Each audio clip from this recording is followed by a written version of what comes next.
This is what has to happen to get the van in the right position to work on, and it's quite challenging. I have not yet tried it. Solihin has become a pro. Whoop, no, not quite.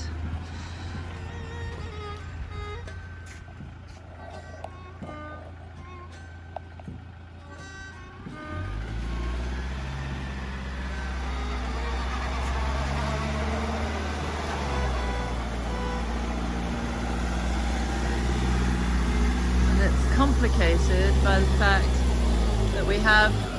Stop! Open the window.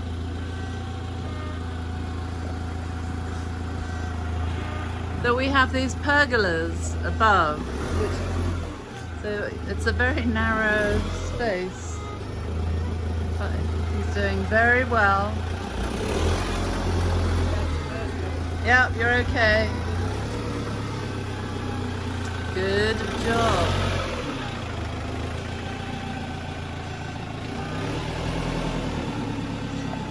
Stop! Hello again.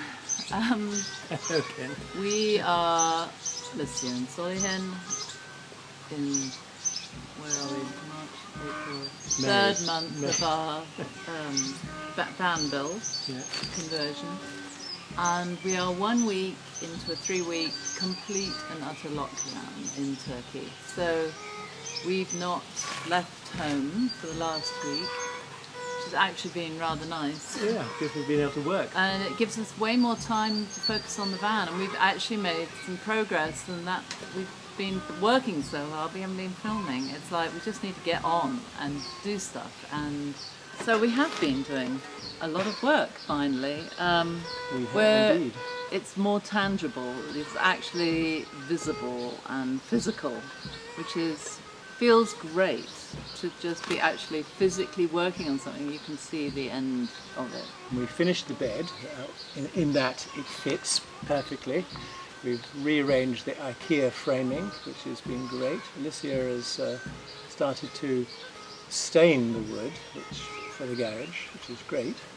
Yeah, just in the garage, and because we can't go out to buy anything, so we had some walnut stain that I got in case we wanted to use it for the roof. Decided we'd stick with the whitewash everywhere, but now I'm using that walnut stain in the garage to kind of unify all the bits of wood, and we were just saying it's so great to be able to practice in an area that really nobody's going to see, because there's a lot of joins that didn't quite match up and needed filling and sanding, and so we feel like we're relearning, or Solihin's relearning how to cut accurately, and I'm being very fussy about She's been very holes fussy. and level and wanting the finish to be good. Well, me too, actually. But I have to say that my ability to mark, to cut straight, to do not use things, coloured pen that has to be sanded off afterwards. Yes, is improving. At the beginning it was just terrible, really. I mean, I was just sort of all over the place, but actually I think I'm doing okay. One of the things we've done is build, and we'll show you in a little while, one of the box panels that's going to be in the recess at one end of our bed. And it was going really well until we glued and pinned it together, and then the glue just started to seep out of everything, run all over the place. I was trying to wipe it up as we were doing it. And it's a marine glue, so what seems to be happening is that it expands. And it was also everywhere. Very hot that day, Yeah, and we were doing it vertically. Anyway, yesterday I spent hours with a gouge, kind of gently chipping out little lumps of it, sanding it down in between the grooves of the tongue groove. She's doing great, actually. Sanding down the whitewash that got down, all of it filling in the holes around the edge, but it is, I think, almost, I just might want to do a little bit of finishing off. Yeah. And then we can start building the second one for the foot of the bed. Which is what I'm just about to do. Good, all right. Okay, so you can see what we've begun to do. we've created bedposts, a bed hold if you like. This is where our IKEA springs will sort of sit on there. We've got to put a piece here, which I didn't and forgot to cut out, so I'm going to have to put an extra piece here to support a transverse bar that will hold the middle of the bed. I've begun to do to box out, if you like, our wheel arches, which is a bit of a pain. I've cut it to really the contour of this particular water thing here, so I had to cut it very precisely, pretty precisely anyway. I cut around the container for the wheel arch to accommodate it. Here I am doing the end piece.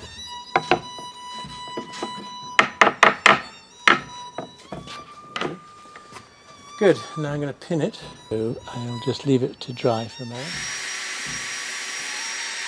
Unfortunately I'm using thinnest bit I can find, which is actually a metal one, so it's fairly useless going into wood, but it will do.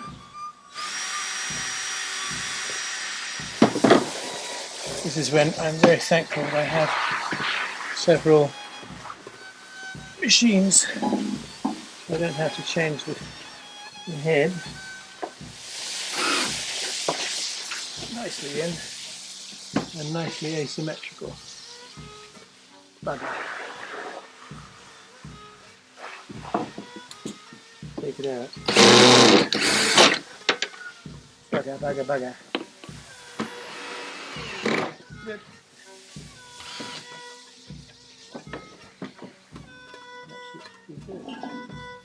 Pretty good. Have a little go with this, but in a slightly different way. Position. Good, good.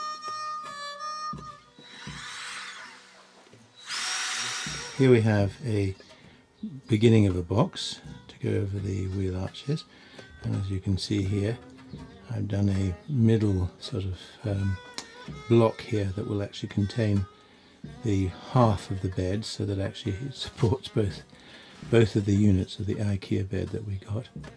So now I have to create this space here, which is going to be tongue grooved, recessed. We have a bed.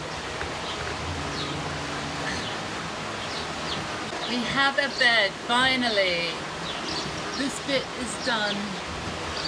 And we had promised ourselves that we would go away for a night when the bed was done, however basic, and we can't because we're in an 18-day lockdown. I've had to cut the IKEA bed here and here, there's my finger in there, to make 85 centimetres. It's been quite a thing, I have to say. It fits perfectly. By doing that, we haven't had to cut the mattress. Yeah, which is great. And because we've just done a thin layer of insulation on the ends, we gained another 12 centimetres, so we could keep the full length of our mattress. Very exciting. So you can see that actually what we've had to do, and what I will do, is to cut through here and take this off, and we're going to actually put along here and up to right at the top a little cupboard. You can see it's not going to be very big, all right, but it's between that and the shower, so it'll be a sort of knick-knack cupboard, I hope. Or a pull-out pantry. Or a pull-out pantry. Oh yes, that's a good idea. Here's the wheel arches that I've done. Okay, and then actually we've just put in the fridge, because we're trying to sort of figure out, can we put our basin here, our sink? And the answer is just. Not much room on this side, but it'll go slightly over to the left, and the hole sort of sits here, so it's a little awkward, but it'll work. And then down here will of course be the oven, so we'll actually have a reasonable amount of of space to work on, and the whole thing goes to about here, and then there'll be a flap which goes up.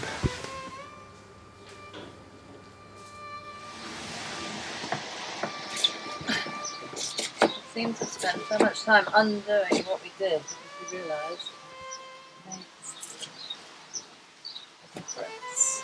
There, I think that will. We've been busy all morning, mostly talking about how to do things and rearranging ideas and playing around, and we're now actually making one of the bed ends, which is our tongue and groove panels. And we thought maybe we ought to do some filming because we haven't.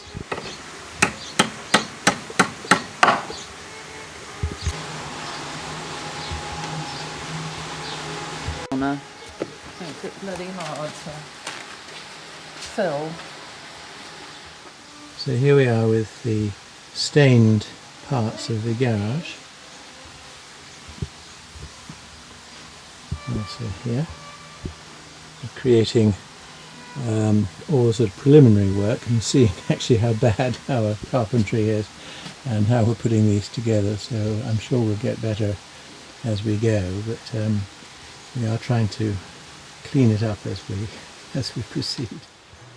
So here we have the garage, our real garage, with my tools and whatnot. We were actually going to start doing this second insert, but we sort of got exhausted and stopped it. Here's the first insert that we've done. It looks actually quite good. And of course this will all be boxed in here and here, up to here, and then we'll have cupboards over there. We'll do exactly the same here. This here has stained the wood, which is nice, looks good. And yeah, things are coming on. It all looks still a bit messy, but nevertheless, things are alright.